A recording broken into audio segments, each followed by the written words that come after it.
Hello, everyone. This is Rick with the Cyber Pro podcast. Industry leaders share their insights. It's about 5 questions in 9 minutes because hackers never sleep. Let's get to it. Brian, first question. Who are you and what do you do?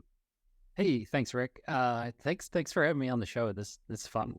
My name is Brian Smith. I'm CTO and founder of SpiderBat.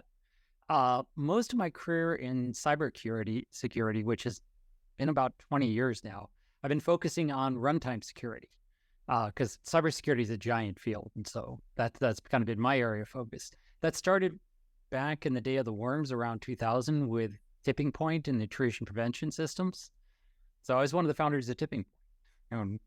One of the heads of the Tipping Point Mafia, as we call it now, because it's been fun watching all the people that work there go into their various careers across cybersecurity. And then I moved on to a second company, Click Security, that we founded that we sold to Alert Logic. And now I'm working on SpiderBat, which is focused around cloud native runtime security. Man, and you can see the transition and evolution of your career as we've evolved into the cloud. So that's really neat. Yeah, it's been quite the journey. That's awesome. So second question is going to be a 2-part question for you.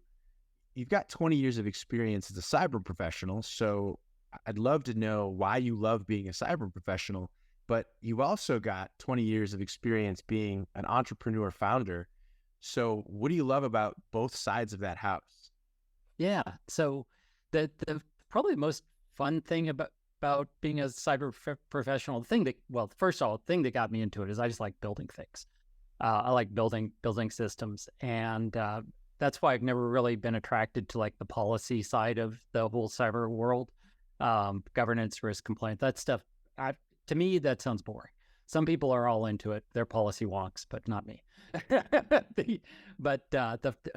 of the most fun things about being a cyber professional is just kind of the mystique that goes around this, which I always find slightly bizarre when you're on the inside and it's kind of normal, but being on the outside, the mystique is kind of funky. I was coaching a set of high school students in a CS club, and they just thought it was the coolest thing ever. They thought I was Mr. Robot or something. So I thought that was just hilarious. Being an entrepreneur, I just don't like working in large companies. I like, as an entrepreneur, you can get so much done so fast, and the amount of leverage you have and the ability to get things done quickly is great. So that's a lot of what's attracting me to entrepreneurship, because I like to build things, and you can build things relatively quickly with a fair amount of impact as an entrepreneur. So that's kind of why I got into it. I feel like the mystique around it, we both should like go put a hoodie on and kind of cover our faces and finish the conversation. Some guys are like, it's the coolest thing ever. Could you hack into my bank? Oh, man.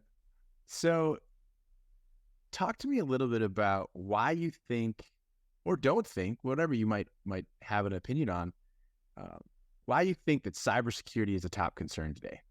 Yeah. So, I mean, to me, at least what motivates me is I'm just kind of, having been around so much, I realize how precarious in many ways our position is as a country and as industry, just how easy it is for things to go bad the wrong way. If someone, some of this was lack of investment for a while, and I think that's kind of turned the corner. But the real challenge to me has been just being innovative in these markets, because the threats are constantly changing, and yet cybersecurity products are what economists call lemons market. And so that means that there's just a lot of lemons out there. So, people promise products that are panaceas, and then they convince people to buy them. And then when they don't work out, people have kind of egg on their face. It makes them really nervous about trying anything else new. And because of that, they go the tried and true methods. And so we evolve very slowly, and yet the threats are evolving quickly. And so that's a real challenge. You really see this in government, where it takes years and years for a new kind of standard to get adopted and then work its way through the process. And yet the criminals and the adversaries are going much faster. This has led to this environment where we are very precarious. And that's my concern. And that's what, just a lot of concern of the people that I'm around with, hang out with. That's kind of what we worry about. Fair. So what insight do you want to share, Brian, with our network of cyber professionals? So this probably doesn't come off as a big surprise, but I've spent a lot of time thinking about runtime security. Duh. And so a lot of that's been thinking about this, kind of this shift left, shift right. And it's always a pendulum between those two, but the shift left stuff is all about prevention, hardening systems, and versus doing rapid automated detection and response, right? And so which of those is kind of more important? And the answer is they're both. Is both of them. And the problem is there's a misperception that shift left is sufficient. And that's the one that I think is a little wrong. You need runtime monitoring as well. And it's something that I think a lot about. So if you think about security vulnerabilities, writ large, they're really just bugs in processes or software or systems or combinations of things that have security implications. And it could be anything from O-days to stolen credentials to this combination of features that someone figured out how to use and abuse that no one ever thought of, right? So in regular software development, we have all sorts of processes and testing that tries to eliminate bugs. But I don't know anyone who would go out and say, well, our software ships with no bugs. We don't have to monitor anything. Right? It's just like insanity. And yet there are people I've met in the security world that say, well, we just restart our containers once a day. We're invulnerable. So we don't monitor anything. And it's just like, wow.